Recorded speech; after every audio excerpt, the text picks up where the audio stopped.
सुनेंगे ध्यान से। देख अब तक हमने क्या क्या पढ़ लिया, बायोसेवर्ट पढ़ लिया, ठीक है दोस्तों। उसके बाद अगर हम बात करें कुंडली के अगर केंद्र की बात हो तब भी हमने पढ़ लिया, ठीक है। और अगर कुंडली के उसके बाद अगर कोई तार हो उसके कारण भी पढ़ लिया। सुनते रहना ध्यान से, और उनके फॉर्मूले डायरेक्ट भी याद होने चाहिए आपको, ठीक है। और अगर कोई कुंडली की अक्ष पर हो, अक्ष यानी ये वाली लाइन, इस पर भी चुंबकीय क्षेत्र हमने निकाल दिया। इतनी बात क्लियर है। और इन सभी क्वेश्चन के अंदर आप ध्यान रखेंगे दो चीजें हमारे सामने आई है। एक तो लगने वाला चुंबकीय बल F, जिसकी दिशा हमने किससे निकाली थी, बोलो F B, किससे निकाली थी, लेफ्ट हैंड रूल से, है ना। अब जो सवाल हम पढ़ेंगे वहां चुंबकीय क्षेत्र एक वेक्टर B की दिशा निकालनी पड़ेगी, है ना। तो उससे पहले एक काम कर लेते हैं, आप एक हेडिंग लगा लेंगे और हेडिंग में लिखेंगे आप फ्लेमिंग के दाएं हाथ का नियम, फ्लेमिंग के दाएं हाथ का नियम, फ्लेमिंग राइट हैंड रूल।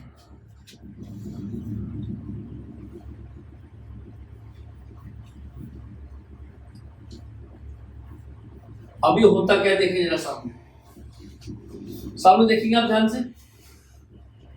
इस नियम के अनुसार, कॉपी बाद में करेंगे, पहले समझ लेंगे भैया। यदि हम अपने दाएं हाथ की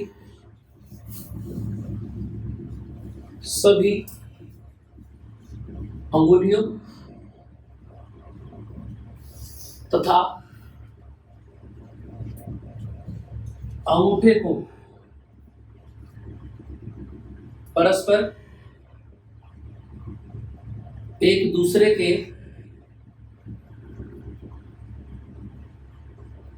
लंबवत रख दे तो, अब देखो सुनते रहना ध्यान से, यानी कि ये तो हो गया अंगूठा, ठीक है भैया।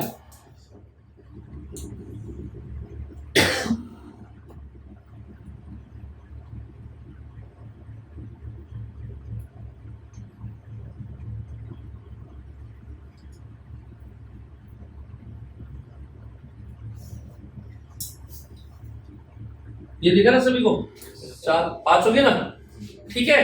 अब कहने का मतलब ये है कि ये सारी जो फिंगर है, उन्होंने बोला कि ये सारी जो अंगुलियां हैं, ये सारी की सारी अंगुलियां एक डायरेक्शन में रहेंगी और ये अंगूठा बहने वाली धारा की दिशा में रहेगा।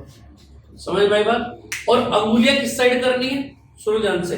ये अंगूठा है और ये अंगुलियां है, समझ में आ रही है बात। ये दोनों एक दूसरे, ये सब इकट्ठा करेंगे और इसको ऐसा रखेंगे।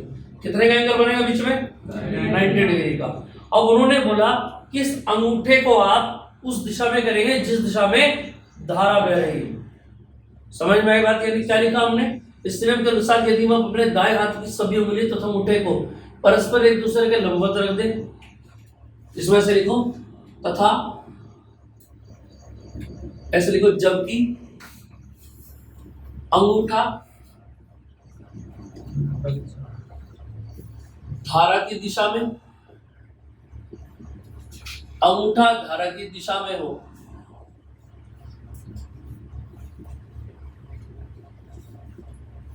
तथा अंगुलियां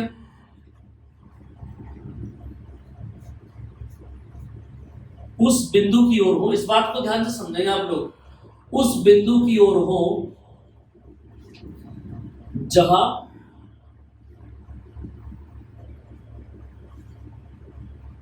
चुंबकीय क्षेत्र की दिशा ज्ञात करनी। तो अंगुलियां, या इसको हथेली भी आप बोल सकते हैं, पाम, ठीक है। अंगुलियां जिस दिशा में बल लगा सकती है वही दिशा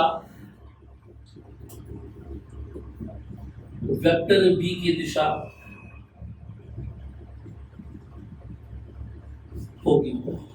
अब सुनते रहना मेरी बात ध्यान से। मान लिया कि एक वायर है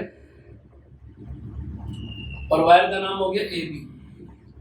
ये एग्जांपल में मैं आपको समझा रहा हूँ, क्लियर आ जाएगा आपको समझ में, ठीक। और मैंने आपको बोला कि इस तार में बिंदु O है और इस तार में धारा बह रही है ऊपर की तरफ को। कहाँ बह रही है? समझ में आई बात? अब मैंने आपसे बोला कि एक बिंदु तो यहां है जिसको मैं बोल रहा हूं M, और एक बिंदु यहां है जिसको मैं बोल रहा हूं N। और मैंने आपसे बोला कि इस तार के कारण क्या उत्पन्न होगा, बोलो। अरे चारों तरफ मैंने आपको बता रखा है, अगर किसी भी तार के अंदर कोई भी धारा प्रवाहित होती है तो उस तार के चारों ओर, मान लिया कोई तार है, इसमें अगर करंट बह रहा है चाहे ऊपर को चाहे नीचे को, इसके चारों तरफ क्या होगा, एक मैग्नेटिक फील्ड बन जाएगा कि नहीं बन जाएगा। अब उन्होंने बोला कि उसकी डायरेक्शन निकालने का तरीका यह है कि सबसे पहले अगर बिंदु M को मैं ले लूं तो बिंदु M पर देखना, करो नियम लगाओ, देखो किसकी दिशा निकालनी है, B की, और मुझे पता है F B, तो सीधे हाथ से निकलेगी। अगर दाएं हाथ का नियम मैं इसके अंदर लगाता हूं तो दाएं हाथ का नियम कहता है कि आपको सारी उंगलियां एक साथ इकट्ठी करनी है और अंगूठे को ऐसे रखना है 90 डिग्री के एंगल पर, ठीक है। अब देखो एक बिंदु ले लो O, जिसके ऊपर हम खड़े होंगे, स्टैंड करेंगे। अब देखो धारा कहां जा रही है, ऊपर को, ऊपर को अंगूठा कर दिया। अरे यही तो बोल रहा है नियम, अंगूठा कहां रहेगा, ऊपर को। और अंगुलियां किस तरफ करनी है भाई, इसको दो तरीके रखने के, ऐसे भी रख सकता हूं और ऐसे भी रख सकता हूं। उसने बोला है कि जिस बिंदु पे आपको दिशा निकालनी है, समझ में आ रही है बात, अंगुलियां उस दिशा में करो।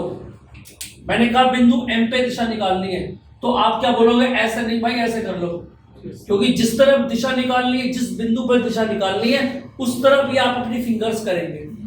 अब देखो यहां से M पे दिशा निकालनी है तो देखना जरा, बताओ बल कहां को लग सकता है, आगे को या अंदर को। अरे हथेली बल कहां को लगाएगी, एक ही डायरेक्शन में तो बंद होती है हथेली, या पीछे को भी लगा लेगी। देखो इधर, अब कहां लगेगी हथेली, बोलो। अरे बोलो, बाहर कोई तो लगेगी कि नहीं लगेगी, यानी इसकी दिशा क्या हो गई, बोलो। लंबवत बाहर की ओर। अब इस बिंदु पे आ जाओ, अब दिशा कहां निकालनी है, N के ऊपर, तो क्या इसको पलट दो भैया, अंगुलियां किधर रहेंगी, उस बिंदु की तरफ जहां दिशा निकालनी है। और बोलो कहां लगेगा, बोलो अंदर की तरफ। कहां लगेगा, ऐसे दिखा दो या ऐसे दिखा सकते हो। इस तिरछे का मतलब यह है कि बाहर से आ रही है और अंदर जा रही है, बाहर से आ रही है और अंदर जा रही है। ये बाहर से अंदर की तरफ को जा रही है और ये अंदर से बाहर की तरफ। क्लियर बात समझ में आ गई। ये तिरछी लाइन को आप समझ लेना, तो अगर तिरछी लाइन खींची हुई है इसका मतलब वो बाहर की तरफ को खींच रही है। क्लियर है बात समझ में? इस तरीके के क्वेश्चन कर लेंगे।